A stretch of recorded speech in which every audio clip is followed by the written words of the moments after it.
Good morning, everyone, and welcome to Thursday's Central Wisconsin channel, part of the Wisconsin Water Week. And you're joining us today to hear about the Little Plover River Watershed Enhancement Project. And today you'll be hearing from two members of Wisconsin Wetlands Association. We have Tracy Hames, Executive Director, and Aaron O'Brien, the Policy Program Director. They've both been working in wetlands for many years and also have been working with Wisconsin Wetlands Association. Just as a reminder, this is being recorded, and if you have questions, we ask you to use the question and answer section. That way, we make sure we get those questions to Tracy or Aaron appropriately. If you're using the chat function, we will not see that. That's more or less for you in the behind the scenes. So make sure you use the question and answer. Aaron and Tracy, as you get to like a 5-minute portion, I'll just give you a reminder that you're at that 5 minute. And if you get to 1 minute, I'll let you know so you can wrap up. With that, welcome everyone and enjoy. Great. Thank you so much, Chris. As Chris mentioned, I'm Aaron O'Brien, Policy Programs Director for Wisconsin Wetlands Association, and we're really happy to be here today representing the Little Plover River Watershed Enhancement Project. So Wisconsin Wetlands Association is one of many groups that's collaborating on this work. For those of you that are sitting in that aren't from the region or maybe aren't familiar with this particular resource, the Little Plover River is a small river in a small watershed in central Wisconsin, not too far from Stevens Point. And it's a resource that has been harmed by excess groundwater pumping and other types of hydrologic alteration. And what we want to do in this talk is share a little more about the history of some of those resource concerns and also recent efforts to try to turn things around. Let's see. There we go. First, I'll share a little bit about us. For those of you not familiar, we're a nonprofit organization, a science-based group. We work statewide, and we are a membership organization. If you're not familiar with us, please check us out. But we like to say that what we do is help people in communities see wetlands and use wetlands as solutions to our water issues. If you don't know a lot about wetlands, they're the great connectors, and they perform a lot of functions on the landscape that can help address things like flooding, water quality, and groundwater depletion. So I'm happy to be here talking more about wetlands and other waterways today. We've been at this for a very long time. We just celebrated our 50th anniversary in 2019. So I'll share a little bit about the project goals. The Little Plover River is a cold water resource. The map on the right shows the watershed in brown, and then the teardrop shape in blue is the groundwater contributing area to the watershed. So you'll see they align relatively closely, but not entirely. But as with most cold water systems, the stream is predominantly groundwater fed. In this case, up to 80% of the flow comes from below ground sources in this watershed. So one of the primary goals, first and foremost, of the project is to improve flow to the Little Plover River and aquatic health overall. Because this project is a pilot project and a watershed scale project at that, we're really interested in improving the health of the overall watershed. And because it's a trout stream and a beloved community resource and a priority for the village of Plover, improving and expanding habitat and recreational opportunities for local residents is another important goal. I want to share a few guiding principles that govern this work, and really for Wisconsin Wetlands Association, all of our place-based work is locally led. So this is a group of people coming together to help address local concerns and local priorities. The work is by necessity, because it's very technical work, interdisciplinary in nature. It takes a lot of different perspectives and a lot of different people, obviously very collaborative, and we're working using the best available data and science to both understand and help address the resource concerns. And then it's also really designed to encourage and support implementation of voluntary conservation actions on both public and privately owned lands. And two things are important about that. Like in so many other places, most of the restoration opportunities are on privately owned lands. And so voluntary approaches are essential. We have to be working with landowners. And in this particular watershed, that means largely agricultural landowners. But what's really important about this too is that the problems, the degraded hydrologic conditions are on, some of those are actually on publicly owned lands. So lots of opportunity to restore in different settings with different kinds of landowners. So there have been many agencies and organizations involved in this work. The ones shown on the slide here represent the core project team. As you'll see, it includes state and local agencies. The Village of Plover is the project sponsor, but Department of Natural Resources and Portage County have both been very involved. We have representatives from statewide organizations representing agricultural interests, particularly the Wisconsin and potato and vegetable growers, who have also been instrumental in the convening and facilitation of this group, and then ourselves and Wisconsin Wildlife Federation representing statewide conservation groups, plus a hydrologic engineering firm, EOR Resources, to do a lot of the technical work. So this watershed has had some hard times, and like much of central Wisconsin, it's had a lot of resource problems, and that can be very hard on a community. But it can also push folks towards new paths forward and innovation, and that's a lot of what's happened here. And so we really want to weave the story together for you and others that we're working with on sort of how that came to be and who's been involved. So over the course of this talk, we're going to show two different videos that highlight some of the stories of some of the people that have been involved in this effort. But I want to point out that it's those two videos are part of a series of 7 videos that each show perspective of different constituents and collaborators that have been involved in this work, from the farmers to the academics to the conservation groups, volunteers, etc. Those are not yet posted, but we will have links to them on our website. We're in post-production now for most of them, so probably within the next few weeks, I think. So as we mentioned, this is a science-based project, and we've used good science to both understand the resource problems as well as guide, evaluate, prioritize, and design actions moving forward. Pictured on the screen are covers from 2 seminal pieces of work that have informed that work. And the first video we're going to show you features perspectives from a couple of the leaders that have been involved in both the evaluation of the resource concerns prior to the coming together of this project, as well as how we're using that information to prioritize and evaluate interventions moving forward. And the second report on the right is an alternatives analysis that we're working on with the engineering firm that's part of the project team. And Tracy's going to talk a little bit more about how we're using that report when he comes up. So, but first let's do this video. It runs about 3.5 minutes.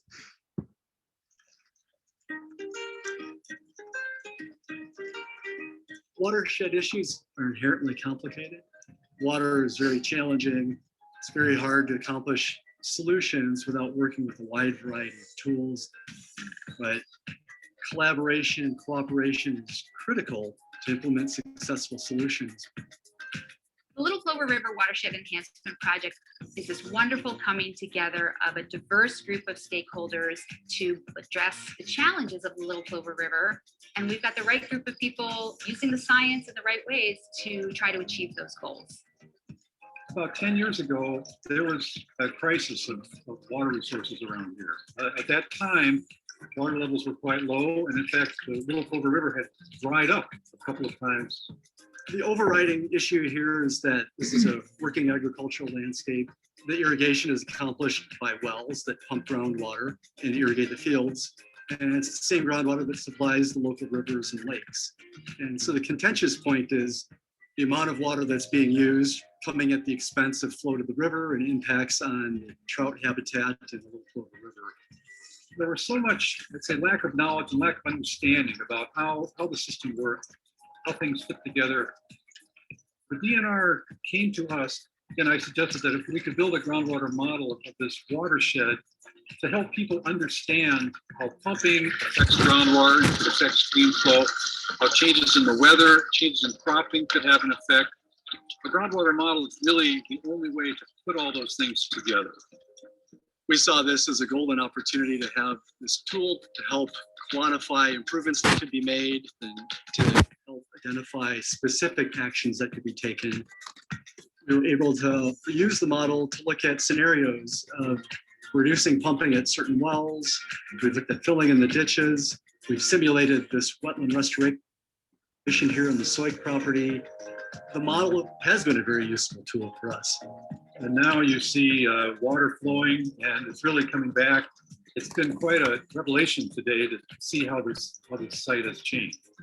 The thing that is perhaps a game changer with this model. I'm going to pause for a second because I'm seeing in my chat that there's some problems with the video coming through. So I just need a little instruction here. Should I close it out and open it back up and back it up? Yeah, Erin, if you want to turn off your video feed really quick and then turn it back on, a lot of times that'll help reset the problem. Okay. I did. It's paused now. So do you mean I should just come out of the presentation entirely and then load back in? Yes, let's try that. Okay, sorry everyone, and then I'll need a little help knowing how far back to go. Bear with me here. So I'm going to stop share and go to the presentation itself and bring that back to the beginning. How far did we get, Rachel? Right when we got to Steve is right when it about froze up. Let me just pull it forward here. Operations. So sorry, all. So Wide been sitting there for a couple minutes, I think. Are inherently Okay, let's just see if this works. I'm going to reshare, and we fortunately built a lot of extra time in for Q&A, and so we should be okay, I think, on time. I'm going to keep. How is that going to come through? I know there's a delay. It's very. Whoops! Darn it. Now that was my fault, y'all.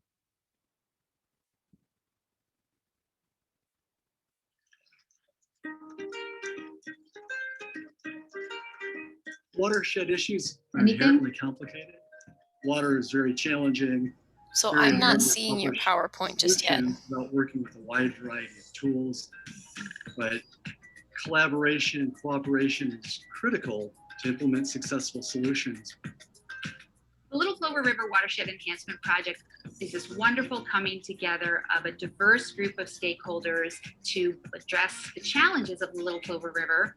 And we've got the right group of people using the science in the right ways to try to achieve those goals. Erin, we're still seeing just a About black 10 years screen. ago, Okay. Yeah. Same Same here. Yep. Okay. Let's just skip the video and move on with the presentation. How's that sound? That sounds good. Okay. I'm so sorry, everyone. I hope that the next one comes through, but now I'm having my doubts. Let me just advance on my screen so we're past that slide, and then we will share again. I hope we haven't lost our audience in the meantime. What's going on here? Can you guys see this? It says that you are screen sharing, but we're just seeing a black screen. My goodness, this I don't understand. Okay. I'm going to stop share. And now, can you see that I've stopped share? Yep, we're seeing you right now. Seeing me. Hello, everybody. Sorry for the difficulties. I'm going to give this one more try. How about now? Yep, you're good to go. There we go. Okay. All right. So there was a really lovely video there that talked from the hydrologist perspective about all of the ways that they have used good science to inform the project. And the thing I'm sorry you didn't get to see is how both of these really well-respected, really accomplished hydrologic engineers saying how they're very proud of and excited about this work and what we're learning from it. So, so what have we achieved so far? We do have a project update that's coming out in the form of an outreach piece probably a couple weeks after Water Week that covers here on the left on your screen, that really seeks to provide some details of what's been done in terms of acres restored, gallons of water saved, stream miles of improvements. But I want to say first and foremost that because of the strength of the collaboration and the strength of the science that's supporting the work, we have been very successful in bringing in resources for the project, upwards of $2.5 million so far. And we've really just been at it for maybe 3.5, 4 years for planning and restoration design and implementation of projects.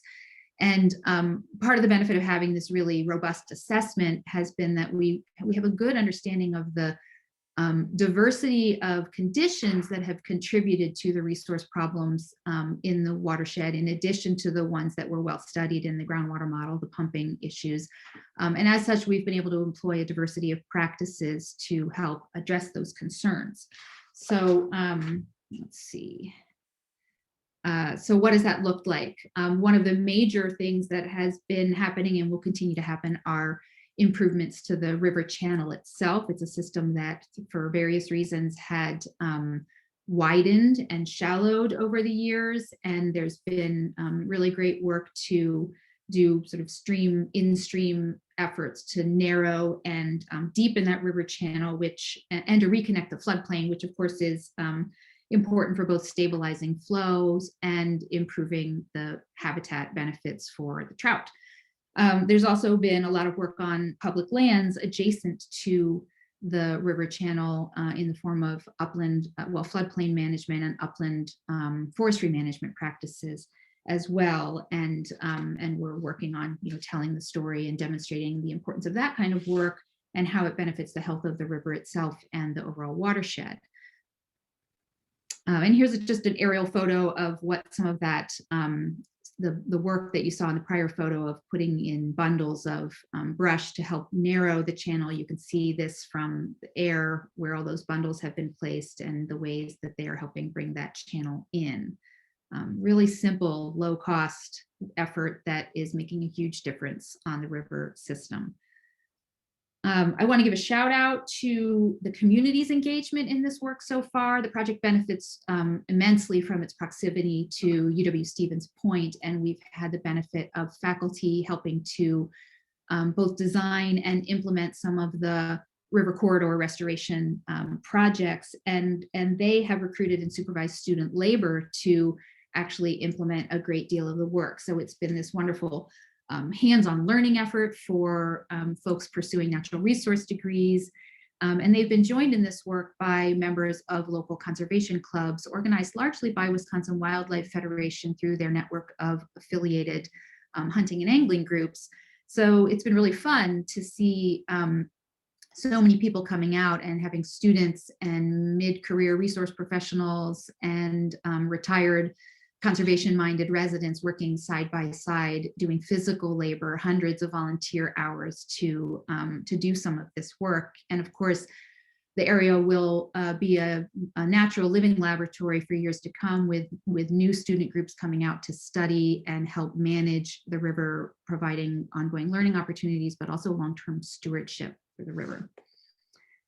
Another significant project that has been worked on is some efforts to restore the headwater channel and associated wetlands. So the picture here is of a mid-construction effort to fill a major ditch. And I'll show you an aerial of what that looks like. You can see on the screen, there's this very long ditch adjacent to an agricultural field and a lateral ditch going into the field that was essentially intercepting all of the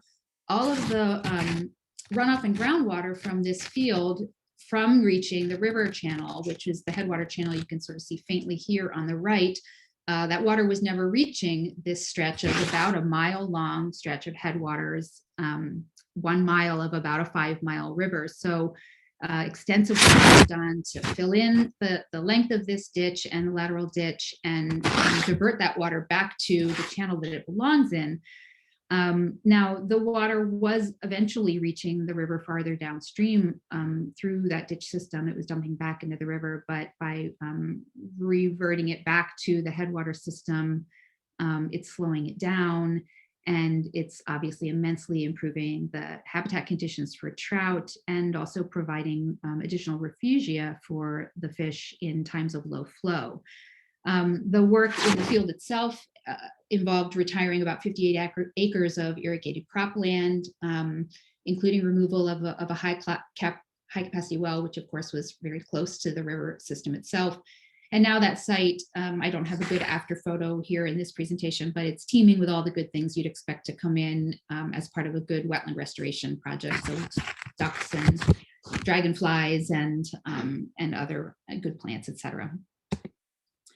So there's also been a fair amount of on-farm water conservation work going on. We've had support from a USDA Regional Conservation Partnership Program grant for on-farm practices focused on reducing pumping and increasing infiltration. And there's been a lot of landowner engagement in this work. Obviously, it's private lands work, and it was a 5-year grant, and all of the funds available were allocated within the first 2 to 3 years. So we're looking at how to continue that work and bring in additional resources because there's still more opportunity and more interest. Also want to point out the efforts of the village. So, and first and foremost, I want to mention that as the organizing partner of this work, the village has done an immense amount of work, both within their boundaries and outside of, because they're really, obviously we're taking a watershed perspective, and the majority of the land in the watershed is outside municipal boundaries. So from purchasing land to serving as a fiscal agent or providing match to some of these grant funds, they've allocated a lot of resources to work outside of the village boundaries. But within the village boundaries, they've done 2 really significant things. They have invested a lot of resources into technologies to help them evaluate their water system and detect and repair leaks in that system. And in doing so, they have saved hundreds of thousands of gallons of water that would have needed to be pumped from their wells to reach residential and industrial users in the village, and instead are saved, and so not pulling from the ground. They've also modified their plans for when they pump from what wells, so that they have been able to reduce pumping in wells that are closest to the river during times of low flow. So the combined effects of all these and other practices are being closely tracked and monitored and evaluated for their cumulative benefits in terms of effects of flow on the river and other benefits to the resource. That's the primary work of our engineering partners at EOR, and we'll be reporting on those results as more come available over the life of this project. So I want to hand over to Tracy now to talk about next steps, and thanks for your time, and sorry for the technical problems. Go ahead, Trace. All right, thank you. I had to unmute myself, so now I'm here. So what's going on? This is, as we say, this is the beginning of a lot of work that needs to be done in this area, and though the work's been going on for a few years now, it's still the very beginning, because you don't go into a watershed and just fix everything overnight, and it's not sustainable if you do. So this is really getting folks involved in work that will be continuing on for years and for decades, and it's really all about the care of the watershed. So some of the things short-term coming up in the next period of time, we've got some river grant funding coming in now to expand some of the channel improvement work that's been going on some private parcels. The previous funding we had did not allow work to be, well, if some of that work went on private land, it required public access. So we've got some funding now that will allow us to continue the work on some private parcels without, in a manner that meets the needs of the landowners. And that work, boy, I'll tell you, things slowed down with COVID in terms of volunteer activities because it's been hard to get folks out together. But we have plans later this summer or possibly early fall, depending on how the whole vaccine and everything comes together, for some volunteer days. And we want to get a lot of people out continuing some of the bundling work and some of the thinning of the buckthorn and some of the areas along some of the private stretches of the river. And so like Aaron said, we're bringing in folks from conservation groups. That's been including the local Isaac Walton Chapter League, the local Trout Unlimited chapters, folks from the Friends of the Little Plover River have been involved. A lot of actually agricultural families have come out on some of our work days, and Wetlands Conservation League, lots and lots of different groups, even Ducks Unlimited and others coming on some of our work days. So we're hoping to get more of those out there. They're really fun. And if you're interested in getting out and helping along the river, we would love to have you out later this summer. So keep an eye on information for that coming forward. There's a lot of work going on, as Aaron said, with the university. They're looking at this as a living laboratory. We've got some wetland monitoring projects starting right now in some of the wetlands that have been restored. There'll be students beginning work there. A lot of future research. There's ongoing UWSP monitoring and research going on the trout populations in the river and some of the, especially the movements up and down and how they're using the river in different times of the year. And what we're finding out is when we're doing work like this that involves so many different people, so many different aspects, success kind of breeds success. So a lot of folks want to be involved, and funding sources are coming online that want to get involved in this kind of work. The other big step that we're taking right now, and I'll talk a little bit more on this in a couple of other slides, is getting out into the watershed and working with agricultural landowners and really emphasizing targeted water conservation. How do we use less water in our agricultural properties? And finally, we're working to share the results of this effort and see if we can't export this work into other communities in central part of the state. And we've been contacted by folks from the 14-mile watershed, an unbelievably energetic and excited group that is moving things very well down in that watershed. If you haven't checked into what's going on in 14-mile, please do. They're doing some wonderful things. So we'll be helping with some of the landowner outreach with those folks moving forward, because we want to not just work on Little Plover River. As Aaron said, this is a pilot project. How do we export this stuff and get folks doing this type of work in other areas? Next slide, please. So one slide that Aaron showed was the alternatives analysis that was developed by the hydrologist partners of this partnership. And what that means is we took the original groundwater surface water model that was developed, the Bradbury model, and said, how can we implement this and how can we use this model to help prioritize what types of water conservation needs to be done in what locations? And the hydrologists call this a cluster analysis. So what they did is they identified all the different wells in the area and looked at the relative impact to the pumping that goes on there to the flows in the river itself, and ended up clustering or grouping up series of wells that have similar impacts on the river flow based on the modeling. And so in this photo, you'll see in kind of the lower central left-hand side, you'll see some wells that have the numbers 14 on them. That's one cluster. Those 3 wells have similar impacts. And the idea is then to work with the producers using those wells, and with the analysis, then we can set goals for how much water conservation we would like to have in cluster 14. So then we work with the landowners to say, hey, we want to reduce pumping by X amount or save X amount of water. Let's work together. Let's figure out how we can do this, meet these goals. And the neat thing is the models have also developed a suite of activities that can be done to help meet those goals, and all of them tie into estimated results on the impact of increasing flow in the river itself.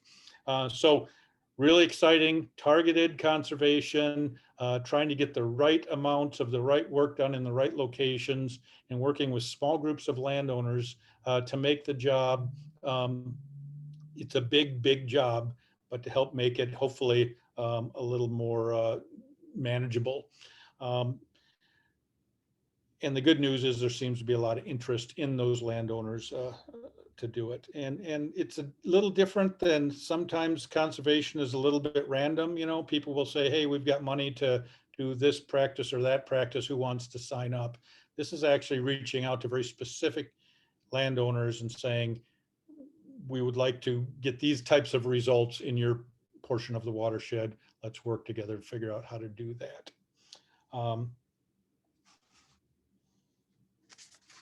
Next slide, please. And one way that's happening, and this is brand new, it just started this year, is there's a producer-led farmer initiative going on right now, or watershed initiative. They call themselves the Central Wisconsin Farmers Collaborative. And the Potato and Vegetable Growers Association, UW Department of Horticulture, and our organization will be collaborating with this group formally to help them set their goals and move forward. And this group will especially be involved in outreach to other growers in the area. And this farmer-led group is bigger than just the Little Plover River. It includes several of the Huck 12 watersheds around this area. But the neat thing is all the growers that are in the highest priority clusters in the Little Plover River are members of the leadership team on this cooperative collaboration. So a lot of interest, a lot of excitement amongst the growers to really find out how they can provide solutions to some of the water issues that are occurring here. And there's also, you know, we talk a lot about water quantity, you know, of course, in Little Plover River, but a lot of the growers are very interested now in looking at how can we improve the water quality, especially of the groundwater in this region here. So another aspect of this collaboration, we'll be looking at ways to improve water quality. And I'll just real quickly, their goal is to provide landscape level watershed based conservation work amongst the growers in the central part of the state right now. And brand new starting, we're still doing our strategic planning with this group. And so keep an eye out, we'll be moving forward ongoing. Next slide. And Aaron, should we try to run this video, see if we can make this one work?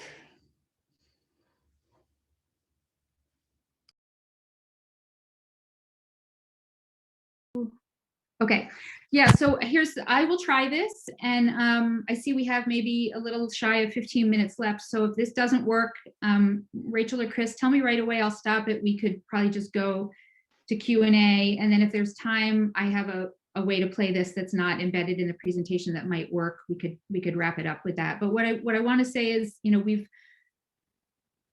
this project still has a long way to go, right? We've had a lot of early successes. We know there's a great deal more work to do, and we're really keen on collaborating with other communities in some of these same ways. So one of the ways that we are hoping to increase interest and awareness of this work is by telling our stories through these videos. So I have one, I'll try, that tells, really, it's an overview of the whole story from back when the resource problems were occurring on now into the present and where we are today. Let's see how it goes, fingers crossed, and we look forward to the Q&A section of our session here.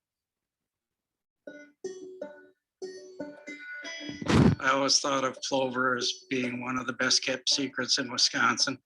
And one of the things I love about the Plover is it's such a community-based place to live. And the agricultural community is strong. A lot of caring people care about the land. So we're very mindful of the water resources.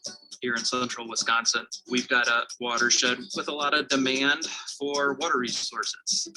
We have the village of Plover, The village of Plover is intimately connected to the watershed. And then we also have a pretty strong agricultural region. Water is the most precious resource for potato and vegetable farmers, particularly in the central sands region of Wisconsin. And it's that same groundwater that's providing base flow to the Little Plover River itself. Well, the Little Plover River is a really interesting place because it's a small river here in central Wisconsin in the central sand plains. It's a sensitive river because it's completely groundwater fed. So in 2005, there was concern about the Little Plover River flows running low because of drought and pumping.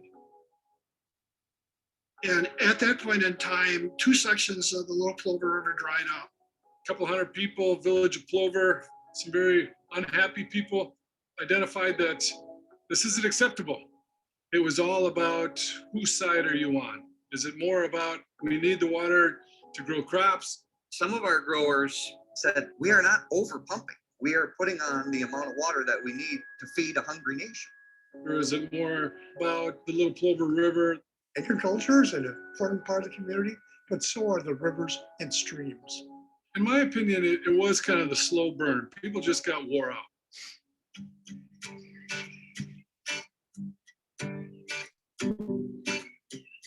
A few years ago, I got together with the conservation groups and said, let's get together and let's talk and let's try to figure out good solutions that we all can live with. The Little Plover River Watershed Enhancement Project brings a big vision to a small watershed. The Little Plover project was an attempt to get everybody at the table to address the balancing between those agricultural municipal interests and their needs for water with protecting those lakes and streams.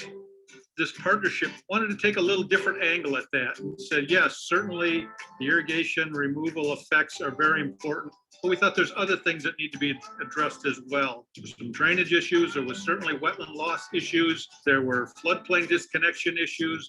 The project management team came up with a suggestion.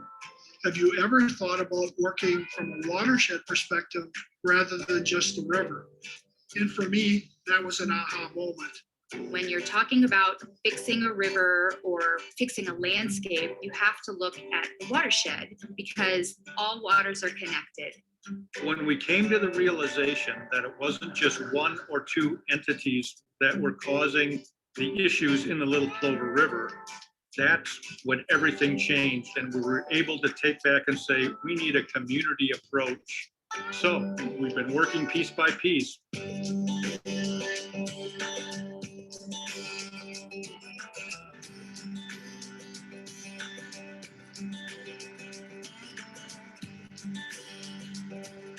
Seeing the river now and seeing what they've accomplished is really quite amazing.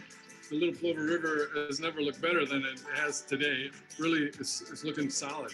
Locally led conservation is really dependent on bringing the right people together to get the job done. And what that means is that everybody's got a little role to play. I can't say enough about our partners, the value that they bring because of their specific expertise. It's been invaluable to us. We've shown that we can work together and we can do it voluntarily. Voluntary projects, if approached correctly, are often going to be far more successful. Is this work finished? No, but we're off to a really great start. If you're looking at the entire watershed, if you're looking at the groundwater supply, if you're looking at the wildlife and the plants, you always will have work to do. But now we feel very strongly that we're making a difference. One thing I found in my career is that when a community comes together and identifies an issue, the power of landowners and neighbors to work together, shoulder to shoulder, to, by God, fix this situation is one of the strongest forces on earth.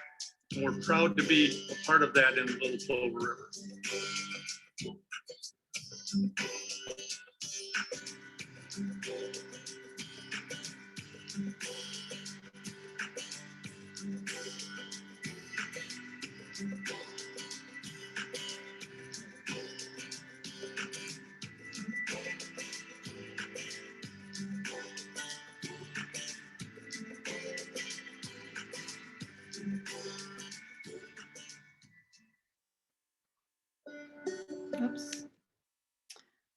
Okay, that is the conclusion of our prepared section.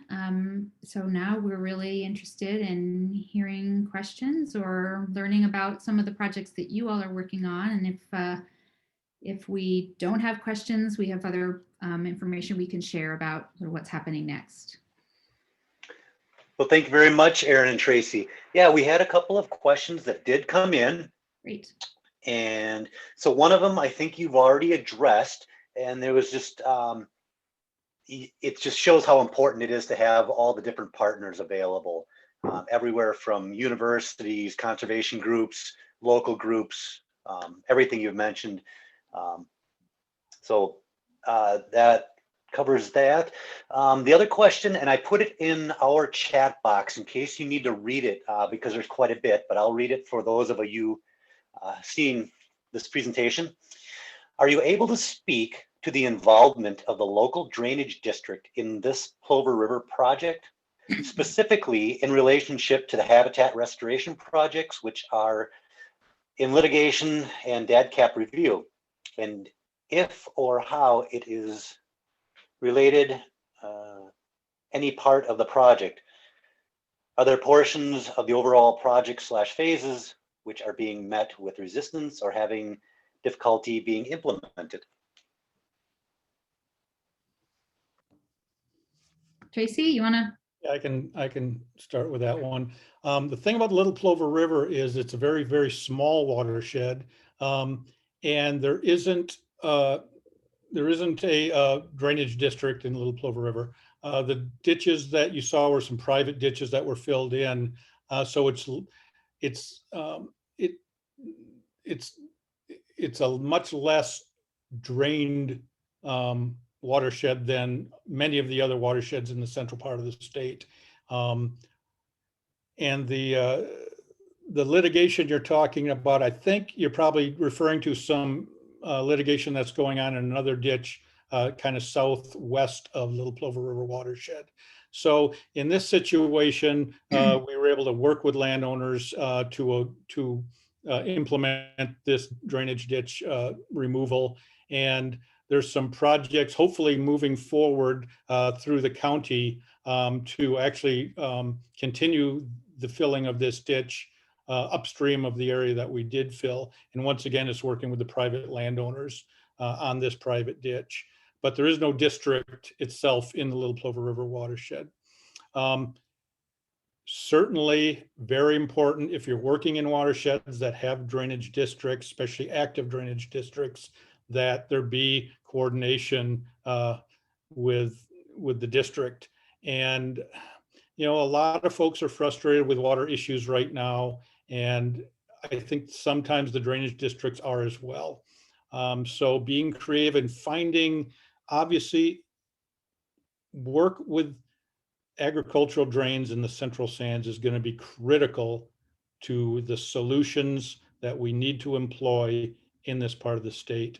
So we have to dive in and have to work with everybody here, including the drainage district folks, and find solutions. You know, when I look at the drains in this part of the state, they were all built well over 100 years ago during conditions that are very different than modern conditions. So are there opportunities right now to work with districts to help bring back some of the water resource needs that we have? I think absolutely there are, in ways that can help the farming and also help the water. So tough, but we got to work with the folks that are in control of the land and the water in our region. Thank you, Tracy. And we have a couple of quick questions. We're running out of time, so let's just, I'm going to swing through them real quickly. There's a comment with our recent high waters. I'm sure that's helping the Little Plover, but it's also making the work you've done more important as well, right? So a little bit of both, yes. So it's nice. We've had some pretty wet years, and so it's a bit of a luxury. And what we're hoping, you know, that we're able to take advantage of this very wet time. You know, current models are looking at, we'll probably have mixes of very wet times and very dry times. So can we do the work now when we have the luxury of very wet conditions and get the stuff on the ground and get the water conservation in place to help us make it through the dry times when they come, and they will come. Good, thank you. And then finally, how is the water quality, specifically nutrient load in the river? And we're almost out of time, so if you can make that one quick, sorry. Aaron, you want to? Go, well, I'd prefer you, Tracy, actually. All right. This project initially has been very water quality focused, and we haven't been water quantity focused. Sorry, water quantity. Been doing that. Yes, the growers and others are saying we need to move into the water quality phase as well, and so that's future work, but hasn't been a strong emphasis yet. And the producer-led collaboration that's just beginning. In their mission statement, they mention water quality impact or improvements, and can we get people working together, especially improving the water quality in the groundwater in this area. High interest for that. And I'd Very say good. we'd love to come back to Water Week next year and talk a little bit about the relationship between wetland restoration and reduced nitrogen in our surface waters, because there's a lot we can do through restoration on that end. Yep, well, good. And hopefully we'll be in person at that time. Yay. So thank you again very much. A big applause to you. And also I got some specific thank yous for clarifying and addressing your partners that you're working with. So they appreciate your work, and they know you appreciate them too. We are up to a break, everyone. So thank you again. If people have more questions on this project or volunteering during some of your work days, can they just reach out to either of you or Wisconsin Wetlands? Absolutely. And if anybody wants to see this stuff on site, we love to take people out there. We do watershed tours all the time. Just contact us, and you got to put your boots on if you're going to go out with us, because you're going to get wet and muddy, but that's all what it's all about. So you do. I went out there last year with Tracy, and it is it's very impressive. It's my goal. With that, Tracy had mentioned 14 Mile. They will be giving a presentation tomorrow as well, if you're interested in that. Don't miss that. You're going to want to hear their story. It's a great story. And with that, like I said, we're up to a break, and we hope to see you at the next presentation. The next presentation, the break will take us till approximately 11:30. And then in this channel, instead of the keynote speaker, we'll have improving water quality in the Wisconsin River Basin. And that'll be from 11:30 till 12:30. So we will see you back then. And thank you again, Tracy and Aaron. Thank you.